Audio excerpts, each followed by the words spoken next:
เฮ็ดได้อยู่แบบนี้บ่ได้เฮิงแล้วมันไปรู้สึกแทนแหละมันความคิดมันเข้านำกันนั่นมันต้องแก้แบบนั้น เฮาก็สู้ทางลมหั่น ลมก็มันบ่เห็นแล้วตอนนั้นน่ะเดี๋ยวมันมีแต่รู้สึกกันนะลมมันเมื่อยหายใจแหละเอาไงมันเลยมันมีแต่รู้สึกเลยความคิดมันไปเป็นอันเดียวกันความคิดมันเอาชนะมันตอนลมมาเนี่ยมันความคิด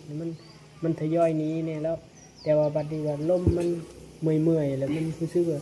มีแต่ซึบเขาจะเข้าเขาจะออกเลยความคิดมันมาบัดนี้เลยขนาดลมตุ้มไป เฮาคิดคือคิดกับลมประกอบกับพุทโธหั่นมันจึงสิแห้งก็บอกเลยว่าให้มันร่วมกับลมหั่นมันจึงสิแห้ง เลยเขาน้อยเฮ็ดบัดนี้แหละเขาน้อยเก่งได้บัดนี้น่ะแล้วเขาน้อยเลยสงสัยบัดนี้น่ะเขาน้อยเก่งในที่นี้ก็คือแบบขยิบตาเขาไปแง่งแบบเก่งแขนแล้วรู้สึกว่ามันถือว่าลูกคนแก่เลยได้ มันจะบอกว่า มันเก่งอาจารย์ใส่ถึง บ่จะเป็นตัวเก่งนะหายใจเข้าหายใจออกหายใจเข้าพุทธหายใจออกโทหายใจเข้าพุทธหายใจกระท่องหายใจเข้าพุทธหายใจออกโทพุทธโทพุทธโทพุทธโทพุทธโทอย่าไปนับว่าเฮาได้เท่าใดพุทธแล้วก็แล้วโทแล้วก็แล้วลืมพุทธลืมโทแล้วก็ลืมคือไม่ตั้งไม่ต้องตั้งไม่เรื่อยๆเอาตัวไม่เรื่อย โอ้เอาสมมุติว่าเขาเฮ็ดพุทโธ ทั้งหน้ากับเอาทั้งหลังกับเอาแต่ในขณะที่มันเข้าแล้วก็แล้วพุทธแล้วก็แล้ว ต่ำเนอะ โทแล้วก็แล้ว พุทโธมันบ่เอาแล้วลมนี่บ่ได้ก็เลยสับสนมันนี่น่ะแล้วไปพอสำคัญมันคือลมมัน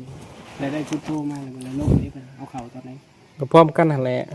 เอ้าแบบนี้พุทโธกับลมพร้อมกัน จังซี่นะแต่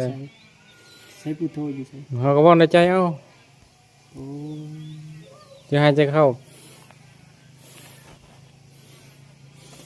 นะ โอ้ลมให้มันเป็นแบบนี้เนาะ หายใจเข้ากันพุทธหายใจออกโทหายใจเข้าพุทธหายใจออกโทหายใจเข้าพุทธหายใจออกโทนะ เอาได้วันนี้ลมขนาดบ่แห้งสั่นเนี่ยได้บ่หรือว่าต้องให้มันแห้งก่อนมันจะซ้ำตัวนี้ได้ลมขนาด ประเด็นคือความคิดมันอยู่กับพุทโธหั่นแห้งบ่สำคัญความคิดอยู่กับพุทโธอยู่กับลมได้เนี่ยคือเฮาประเด็นคือเฮาอยู่กับลมบ่ได้เนี่ย ด้วยแม่ง มันไปคิดคำคิดมันคิดลายเอาอย่าไปคิดลายเอาพุทโธนะมารวมอยู่ในพุทโธความคิดก็ได้ความคิดคือพุทโธลมประกอบกับลมไม่ใช่หายใจเข้าพุทหายใจออกโธแบบนั้น ดีมันนี่มันบ่หายไปนำแล้วมันเป็นแบบค่าๆเฮาสิเฮ็ดได้ดีดีดูเลย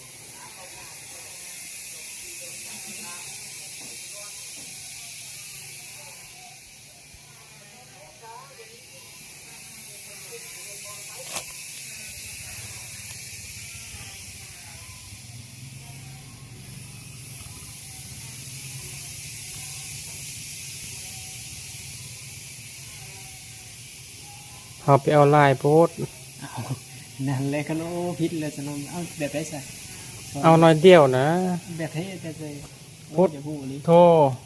พุทธหนึ่งก็แล้วมันเป็นแล้วไปแล้วอย่าไปเอามันเอาพุทธมันก็โธโธแล้วมันหายไปแล้วกันแล้วลืมมันพุทธเอาตั้งไม่เอาแล้วก็ตั้งไม่โธก็ตั้งไม่พุทธตั้งไม่โธก็เอาแต่ตอนนี้นะเอาแต่ตอนนี้ เอาแต่ตอนนี้นึกในตอนนี้อย่าไปนึกอดีตอนาคต แบบใดวะ หายใจเข้า ให้ใจเข้า แล้วก็แล้ว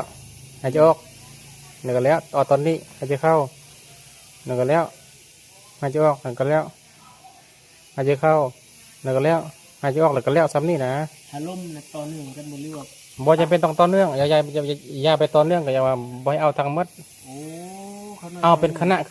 นะวินาทีเอาวินาทีอย่าไปร่วมเอาหลายต่อเนื่องบ่สำคัญเพี้ยนลายบ่สำคัญสมาธิลายมันได้อรหันต์บ่สำคัญอย่าเอาไปเอาลายพุทธเอาแต่ตอนนี้นะเอาแต่ลมเข้าแล้วก็แล้วหูลมเข้าแล้วก็ตอนนี้ มันหูเด่นน้อยเดียวมันบริหูหลายเลยความรู้สึก เ เอาข้างในคือจืดบุข้างในสิอธิบายได้กันนี่อันนี้ข้างในอันนั้นอันนี้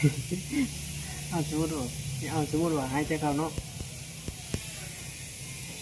เดี๋ยวมันออกเองมันนี่นะมันตอนหนึ่งเองถ้าจีนไปเลยมันโบราณที่ว่า เขาก็หู ยุดเลย หูล่มนะ ฮะ หูล่ม ดีมันออกเองมันถ้าที่เฮายุดก่อนนิดนึง เอาเองก็ปล่อยมันหูเขามีทางเขามีหน้าที่หูเขาบ่มีหน้าที่บ่ได้มีหน้าที่บังคับพยายามหูต้องหูแล้วก็แล้วหูแล้วก็แล้วหูแล้วก็แล้วเห็นนะหูก็แล้วแบบนี้ความคิดมันจึงจะสงบเลย เอาแบบนี้ถืออยู่บ่อาจจะใส่เบิ่งเลยถ้าน้อยสิบ่ได้เอาความคิดจับอยู่แล้วไปแต่ผู้มือลมเข่าลมออกจังซี่ ก็ได้แบบนั้นกระทึกประเด็นคือเฮานี่คือที่เฮาเป็นคือเฮาคิดหลายเนี่ยบัดนี้เฮาบ่อยากคิดหลายเฮาฮู้ลมเฮาก็ฮู้บ่ได้ก็น้อยเราบอกว่าให้เอา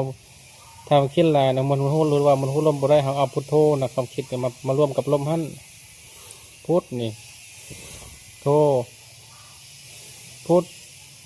โธนี่บ่ได้นะครับให้แห้งซี่ก็ได้นี่ยกตัวอย่างซื้อหายใจธรรมดาหายใจเข้าหายใจออกหายใจเข้าหายใจออกเอาแต่เข้ากับออกนะหายใจโตสองอันนี้อย่าไปเอา3 4 5 6ทางหลังอย่าไปเอา3 4 5 6ทางหน้าเอาแต่ซองนี่หายใจเข้าหายใจออก1 2แล้วนี่หายใจเข้าหายใจออกได้1 2แล้วนี่หายใจเข้า1หายใจออก2นี่ลำไม้หายใจเข้า1หายใจออก2หายใจเข้า1หายใจออก2นี่เอาแต่ซองตัวนี้ เอาไป2เนาะ นี่มันมีแต่เข้ากับบอกเลยเอาแต่เข้ากับบอกนี่อย่าไปเอาเขาออกอันนี้เขาออกจากเทือแล้วเลยฟูดฮอนเนาะหายใจเข้าหายใจออกให้เทือที่1หายใจเข้าหายใจออกให้เทือที่2หายใจเข้าหายใจออกให้เทือที่3นี่มันไล่โพด โอ้ มันไล่ได้นี่ หลายตัวเราต้องเห็น เอาซองอันหายใจเข้าหายใจออกแล้วก็แล้วหายใจเข้าหายใจออกหายใจเข้าหายใจออกไหนมีซองไหนให้เข้าแล้วออกหูแต่ซองนั่นหูตอนมันเข้ามันออกแล้วก็แล้วนะอย่าไปหูลายหูตอนที่ลมเข้าลมออกแล้วก็แล้วเฮาที่ซับซ้อนอย่างตัวคนเราไปคิดลายนะเอาไปมีเหตุผลเฮาสลัดเกินไปที่คนสลัดแต่คนเขาโบ้เนี่ยเขาคิดว่าเขาให้ไหวเด้จริงๆเฮาหูเฮามีเขาคิดอะไรมีปัญญาหน่อย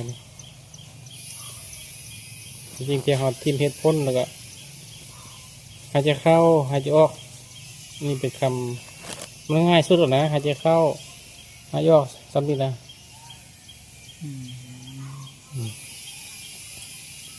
ตานี่มันจะหมักเก่งกันเลยหมักเก่งมันขาดประสบการณ์ตัวในตานี่หมักเก่งในตากับหมักเก่งในอัน เฮากับผ่อนคลาย คนไข้เนาะ เอาหูลมเลยหูลมนี่บ่ได้สำคัญกับท่าทางเลยหูลมซื่อๆนะถ้ามาคิดเราก็ต้องความคิดมาอยู่กับ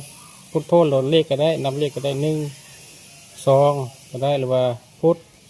โธเราก็เลือกเอาตัวคำใดคำหนึ่งเพื่อมันตั้งมั่นลายขึ้น ถ้าบอกว่าพุทโธเลยบอกว่า1 2เลยความตั้งมั่นมันบ่หลาย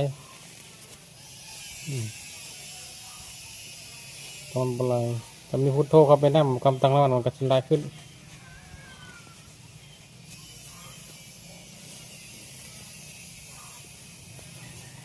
จริงๆเราบุคคลลบกับไผ่แหละ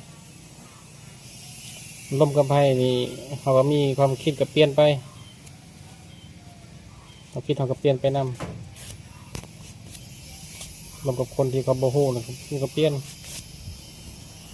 เขาจะมีปัญญาแนะนำยัง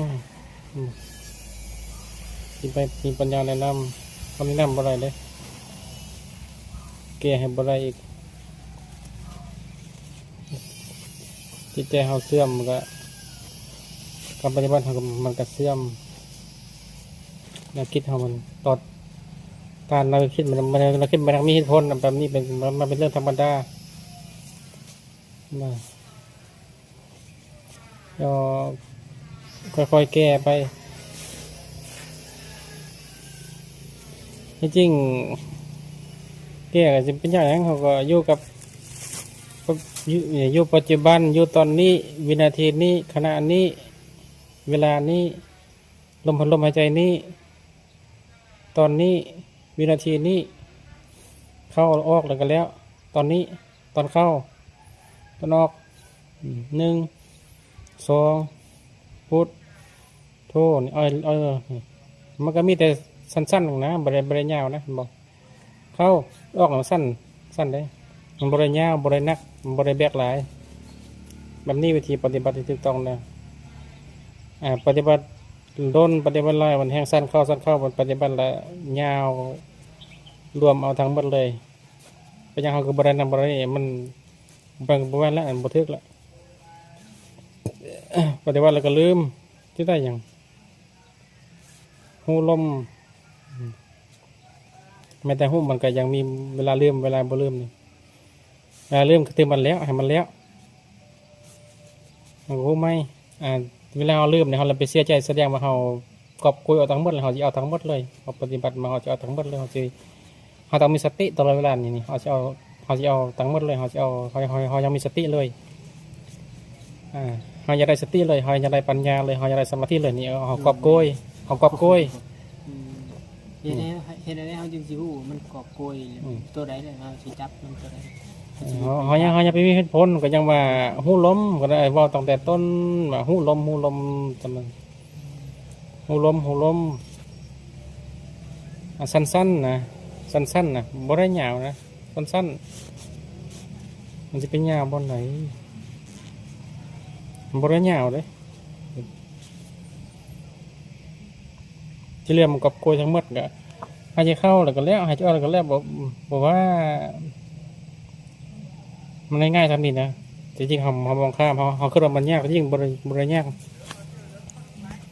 ยากนำเขาคิดนี่แหละหูลมนะวิธีปฏิบัติกันเลยพุทโธนี่เอาซ้ำนี้ชีวิตเราเอาซ้ำนี้เอาสองขณะนี้ขณะที่ลมหายใจเข้าหายใจออกซ้ำนี้ยึดมันเอาซ้ำนี้นะบริยุทธ์ออนไลน์บริยุทธ์สีหูลมได้จากนาทีสีหูลมได้จาก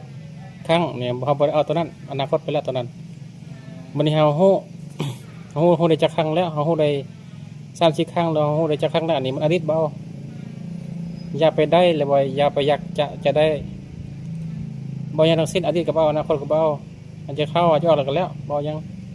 นี่นะหูตอนนี้นะแต่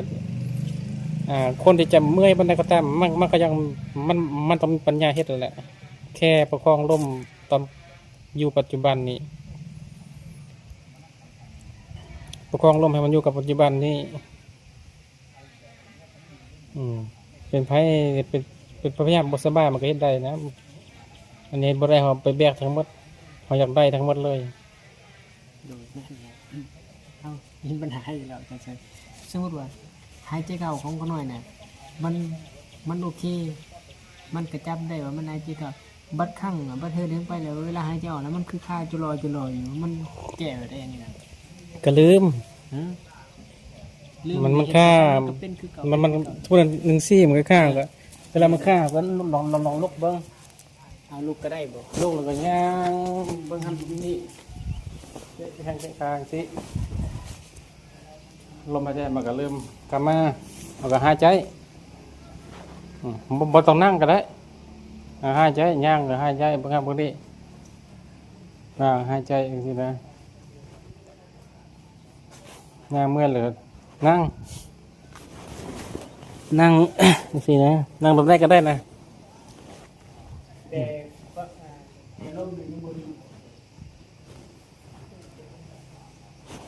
เอาลมอย่างเดียวไปเอาอย่างอื่นนะคนน้อยเคยบอกให้นั่งสมาธิบ่ได้บอกเลยบอกให้เอาลมเบิ่งแต่ลม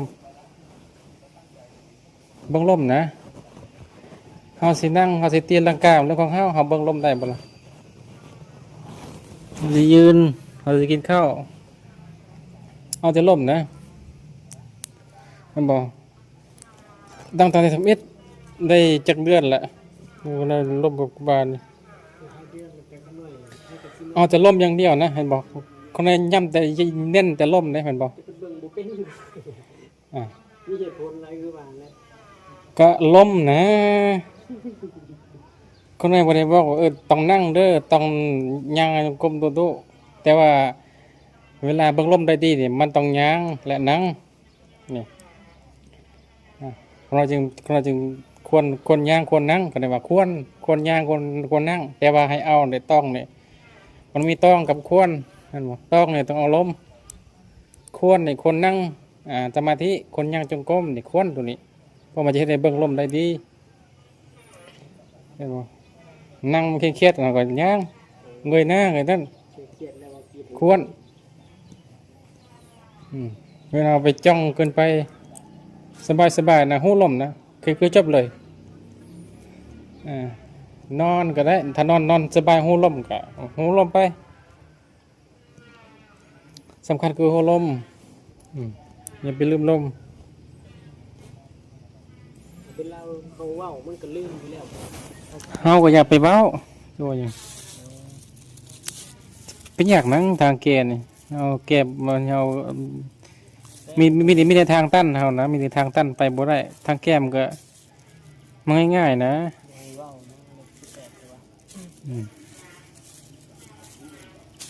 มันง่ายๆนะแต่เฮาบ่อยากมีทางเก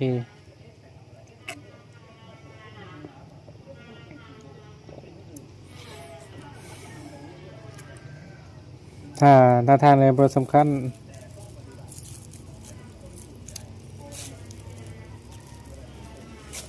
เวลาทุกข์เนี่ยมันก็บ่ได้จำกัดเลยนอนมันก็ทุกข์นั่งมันก็ทุกข์ย่างก็ทุกข์เนี่ยเวลาเบิ่งลมเขาเดินได้ก็ได้เนี่ยสำคัญคือหูลม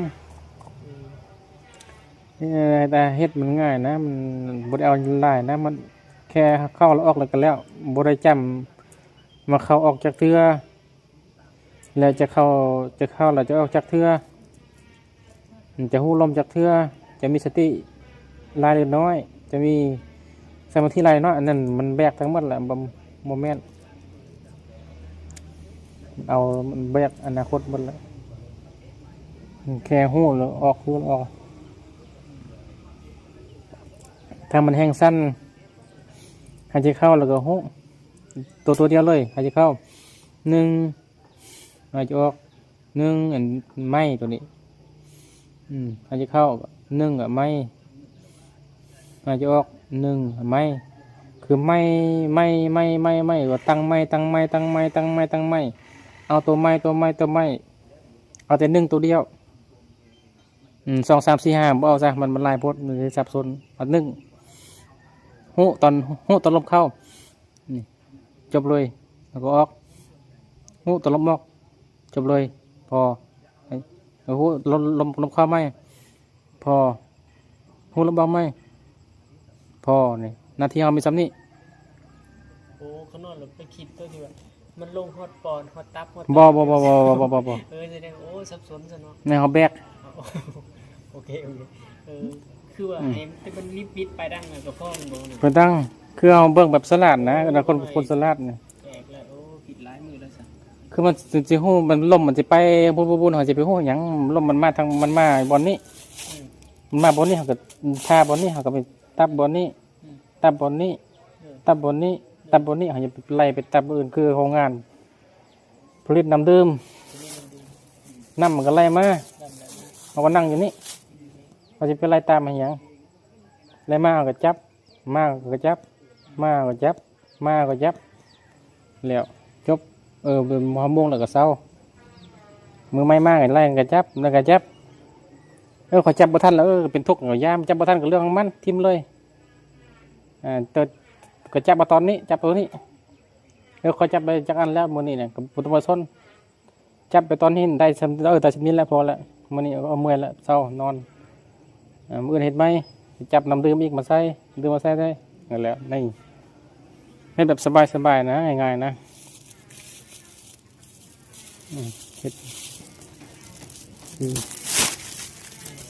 เขาก็เบิ่งการเฮ็ดเวียกตัวอย่างก็ได้เขากินข้าวเด้กินข้าวเขากินเขาเอาข้าวก้อนตะบิดนั่นก็ย่ำเลยขึ้นมันจะไปร่วมไปอะไรร่วมขึ้นมันคอยขึ้นตัวนี้แหละมันย่างตัวนี้เลยย่างตัวนี้จับใส่บ่เดียวมันก็ตายเขาต้องเบิ่งปัจจุบันเลยตัวนี้มีแก้วอันนี้หน่อไม้อันนี้ผักอันนี้ข้าวเหนียวถ้าค่อยเอาข้าวเหนียวเนี่ยโอ้ยันแก้วบ่ได้ยันหน่อไม้บ่ได้ยันผักบ่ได้ดินี่มันก็เอาไปกอบกล้วยเขาต้องเอาข้าวก่อนแก้วตอนนี้กินข้าวแล้วบนแก้วแล้วผักแล้วหน่อไม้แล้วนี่จบเฮาบ่ได้กิน4อย่างพร้อมกันเฮากินตอนนี้จักเฮากินหยังเฮากินมีหยังเฮาก็กินนั่นแหละเอาตามความเป็นจริงมีหยังเฮาก็กินเฮาบ่ได้รวมทั้งหมดจับหยิบตัวใดก็ใส่ปากก็ใส่ไปเลยยำไปเลยนี่ครับนี่เฮาไปกังวลเฮากินตอนนี้เฮากินน้ำเจียวบ่กินผักบ่กินหน่อไม้บ่เนี่ยเฮาไปกังวลกินบ่แซ่บกินบ่แซ่บ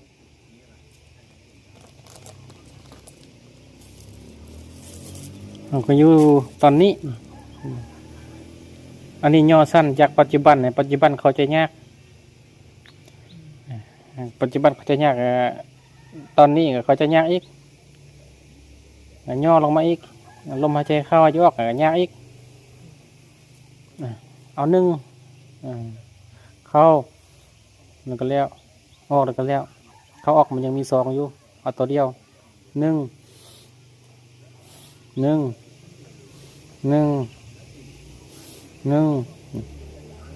จับเลข1จับตอนนี้ถ้าจับยาวเส้นว่า1 2 3 4 5 6 7 8อันนี้มันยาวไปแบกทั้งหมดจับเอาเลข1แบบจับตัวเดียวก็ทำเนี่ยมันเป็นตอนนี้เลยเอาสู้เอาหนังเบิ่งไปเนาะเลยความคิดมันไปปุ้งแบบนี้มันไปปุ้งแล้วมันแก่โดยใดอันนี้นะมันจักมาไปใช้เวลานั่งความคิดนะมันบ่มีทางแก้ได้มันคิดขึ้นมาแล้วครับบ่มีทางที่จะไปบังคับมันบังคับไปได้บ่เขาคือเฮานะบังคับมันบ่ได้ให้ชื่อคำนี้ไว้ทุกอย่างเขาบังคับมันบ่ได้ความคิดก็บังคับบ่ได้มันคิดขึ้นมาเขาก็หาทางแก้นาทีเดียวมันคิดขึ้นมาก็เคยพูดบางทีเขาก็อาจจะลุกยืนก็ได้นี่ยืนเขาก็ย่างแล้วก็ให้เจพยายามให้เจเข้าแห้งบนนับเลขในใจหั่นมันก็ให้มันเศร้าคิดเราก็นั่งปกลมธรรมดามันก็แล้วมันคิดแล้วเขาเอาพุทโธมาใส่เอานับ1 2 1 2 1 2มันความคิดมันเริ่มเบาขึ้นแล้วเขาก็โหลมต่อนี่นะมันบ่แม่นเรื่องยากนะคือมันคิดเอากะอย่างที่ไหน1 2 1 2 1 2 1 2 1 2 1 2 เริ่มเบาแล้วก็1 2นี่เพราะว่ายังสัดส่วนเดียวมือนี่ขอเอา1จับได้เลยคือเข่า1ออก1เท่านี้ที่อยู่นี่เอาสำนั่นแหละจะเอายาวคือบ่เข้าใจเมื่อกี้ข้างนอกทางอาจารย์นี่เข้าไปเป็นคิดกับไปออกมาของซึ่งมันยาวมันกันแต่แบบ1แบบกบกับพุทโธ1แบบหายใจบ่ติดมันก็เลยโอ้ยสับสนเลยมาทางอาจารย์ใช้แบบนี้บ่จะเป็นต้องเข่ายาวเข้าจันคอตัวมันเข่าแล้วรู้สึกออกรู้สึกตอนนี้เมื่อยแล้วก็ย่างมันเนาะดันนั่นแหละแสดงว่าวันนี้ก็น่าจะขึ้นขึ้นเทิงก็ได้นี่เนาะขึ้นอย่างย่างอยู่ตำลุมก็ได้เนาะก็มันโอเคกับใจละอย่าไปฟังเรื่องหลายจะเอาอย่างสับสนอะไร ฮู้ตัวเดียวก็ตั้งใจเฮ็ดหั่นนะมันได้นี่ ก่อนเข้าพรรษาเนาะ แล้วก็น้อยไอ้ตัวนี้มันฮู้ตอนนี้มันก็จบตอนนี้นะมัน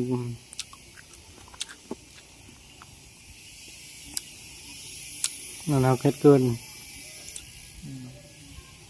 ว่าแล้วนะเหี่ยวหนังเงินมันมาบุกเปื่อยมีแต่คำถามมีตอบมีแต่ทางตันมีทาง มันออกเลยออกจากเลขหนึ่งมันเอา2 3 4 5 6 7 8 9 10มันก็มีอย่างนี้นหลังจากเลขหนึ่งมาเลขศูนย์ก็จบเลยบ่มีคำถามหยังเราต้องถอยมาเด้วันสิไปทางหน้าเลยจากมันมีศูนย์1 2 3 4 5เนี่ยเขาก็จาก5ก็ไล่ย่อมเข้ามา4 3 2 1 0ศูนย์ก็อยู่หู้คือหู้ทุกคณะเลยลมเข้าลมออกแต่บริหู้หลายเลยหู้ในคณะนี้มันเขาออกเองเหรอบุยบูหู้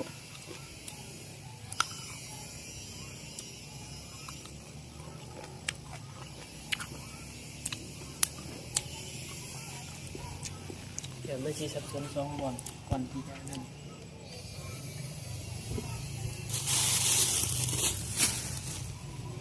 แต่มันเป็นแบบนี้อาจารย์ชัยเวลาคือให้เจ้าเขามันเริ่มมืดแหละมันเป็นหูซึกเอาเองเนี่ยมันก็สิมีผลบ่เป็นมันก็สิได้อยู่บ่ หู้หนึ่งอ่ะนะหู้หนึ่งอ่ะนะบ่เกี่ยวกับพลลับเนี่ยบ่มีมันเป็นเรื่องทางโลกแบบพลลับเนี่ยบรรลุธรรมเรื่องทางโลกมันต้องทำ ก็น่าจะบ่แม่น มันนั่นโอ้รู้สึกว่าขนาดมันสิไปตามความคิดบ่เช่นว่ามันคือมันคิดบ่แม่นขน้อยขี้ข้านนะมันอารมณ์มันสุขภาพขน้อยมันเมื่อยแล้วมันหยุดเลยมันเอาแต่สติเห็นนะมันซื่อๆอยู่แล้วลมบ่เข้าใจออกแล้วมันรู้สึกว่าเฮาเลยไปนึกเอาเองว่ามันเข้ามันออกนี่แม่นบ่หรือว่าบ่แม่น อย่าไปนึกบ่นึกให้มันเห็นลมนั่น หู้รู้สึกลมมันสัมผัสทั้งลมเลยนี่เขาจับนี่สัมผัสเป็นความคิดเลยตัวจริง อันนี้เนาะถ้าเฮ็ดแบบนี้แหละขน้อยต้องได้สำเรื่องอยู่ดังแน่ขน้อยดิเห็น กระเทือนเลยซึ่งเขาคิดว่าเขาจับไฟนี่บ่ฮ้อนเลย โอ้เขาหน่อยคืดเฉพาะที่บ้านมาเนี่ยแหละ เขาคิดว่าเขาจับไฟเขาอย่างเขาจะไปคิดให้หยังคือจับรถนะ เขาหน่อยเราไปคืดว่าล่มเขาล่มออกเลยคือเป็นโมเมนต์นี่นะ มันจะเป็นแม่นจะเชื่อเนี่ยคิด โอเคเขาหน่อยคืดเองที่จริงแล้ว เพื่อนให้ปฏิบัติต้องกระทั่งดูการปฏิบัติบ่เป็นคิดเอาเด้อ โอ้ เป็นนั่นเป็นนี่มีสมาธิมีปัญญาเนี่ยเขาคิดเอาทั้งหมดบ่แม่นแล้วปฏิบัติถูกต้องมันต้องปฏิบัติมันต้องปฏิบัตินั่นแหละจริงๆเลยรู้สึกจริงๆเลยสัมผัสทั้งลมนี่มันลมมันสัมผัสได้เนี่ยเขาไปจับเอาเลยนี่ไปคิดให้หยังคิดมันเป็นภาพบ่ซื้อสัมผัสนั่นแหละ สะพัด หนึ่งตัวเดียวจะบอลายหนึ่ง หนึ่ง หนึ่งสินะ โอ้ เพราะว่า